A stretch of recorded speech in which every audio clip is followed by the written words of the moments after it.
थोड़ी सी बातें सुमेश जी, हाल में जो नतीजे पिछले 1-2 दिनों में आए हैं, उनकी भी कर लेते हैं। या जैसे टाटा मोटर्स के अभी रिजल्ट आए, उन रिजल्ट्स को आपने देखा होगा। साथ में एक खबर आई उसमें कि उसका जो डीवीआर है, उसे वापस अब कन्वर्ट किया जाएगा नॉर्मल शेयर्स में। तो क्या ये एक तरह का प्रोनाउंसमेंट है, एक तरह की उद्घोषणा है कि भारतीय बाजार में डीवीआर का कॉन्सेप्ट चला नहीं? कहना पूरी तरह से गलत नहीं होगा, बिकॉज डीवीआर हमेशा डिस्काउंट पे ही प्राइस रहा है इनका। और देखिए, इंस्टीट्यूशनल इन्वेस्टर्स का तो इंटरेस्ट जो है वो मेन स्टॉक में ज़्यादा रहता है। तो डीवीआर नहीं चलने का एक बड़ा कारण वो भी रहा होगा। लेकिन जो टाटा मोटर्स ने जो डीवीआर हटाने के लिए और उसका जो रेशियो बना के दिया टाटा मोटर्स के साथ, आई थिंक वो बड़ा फेवरेबल रहेगा रिटेल के लिए जो डीवीआर होल्ड करता है। बिकॉज मुझे जहाँ तक लगता है कितना 15-20% का तो प्रीमियम मिला होगा, और 15-20% का प्रीमियम इज़ फाइन, कोई दिक्कत नहीं है मार्केट से, बिकॉज वो आपको अडिक्वेटली कॉम्पनसेट कर रहे हैं। अगर 1-1.5 साल के हिसाब से 15-20% का कोई अपसाइड आपको दे के बोल रहा है कि अब मुझे दे दो, तो सी खुशी दे दो। और भी उसके अगेंस्ट की टाटा मोटर इधर काफ़ी चल भी चुका है, तो उसके अगेंस्ट डीवीआर ज़्यादा नहीं चला है, लेकिन चलता ही जी। रहा। तो मुझे लगता है और फेवरेबल है सिचुएशन। जी, इसके रिजल्ट्स देखें तो एबिटा मार्जिन काफ़ी सुधरा है। अगर इसका एबिटा देखें तो उसमें 3 गुना हो गया है, बल्कि 3 गुना बढ़त हो गई है, तो 4 गुना हो गया है असल में। इसके बाद अगर इसकी आमदनी देखें तो वहाँ 41% वाई ग्रोथ है।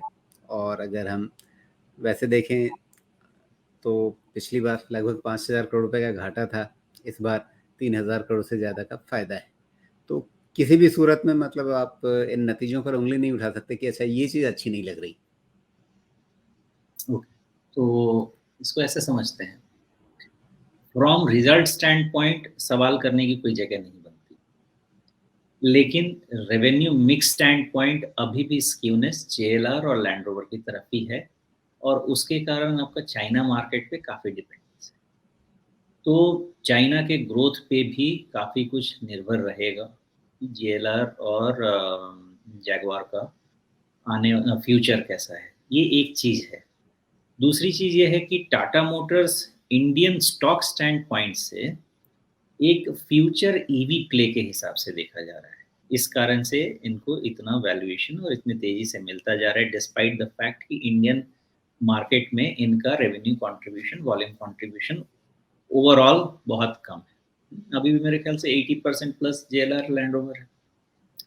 तो अगर ये स्क्यूनेस को हमेशा ध्यान में रखना होगा, वो मेंटेन्ड है तब तक तो रिजल्ट में कोई दिक्कत नहीं, वो मेंटेन नहीं है तो रिस्क होता है। तो वो स्क्यूनेस धीरे-धीरे कंपनी खुद भी जानती है, वो लोग खुद ही चला रहे हैं तो जानती है।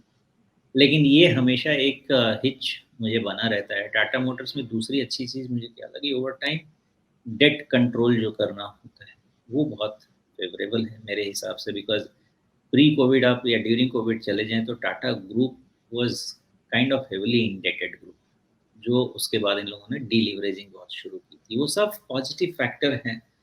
तो अगर इसको समराइज़ करना चाहूँ मैं, तो result in isolation is very good.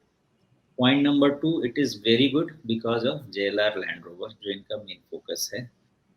तीसरा, अगर इनका वैल्यूएशन सस्टेन कर रहा है, इंडियन मार्केट यूफ़ोरिया है, तो ये है कि सबको लगता है कि फ्यूचर ईवी प्लेयर इंडिया में यही यही है।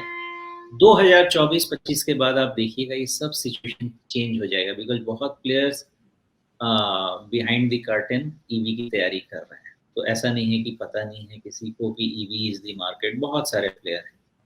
तो ठीक है, ग्रुप ईवी पे फ़ोकस्ड है। अभी लाइमलाइट में इसलिए है कि ऑन रोड जो आपको ईवी दिखता है, उसमें टाटा का ईवी ज़्यादा दिखता है, इसलिए दिखता है। बट मेरे हिसाब से अगर ईवी प्ले के हिसाब से अगर टाटा मोटर्स को कोई फ्यूचर कंपनी के हिसाब से देख रहा है, तो मेरे हिसाब से वो गलती होगी, बिकॉज़ पीछे बहुत सारे प्लेयर्स आ रहे हैं। जी।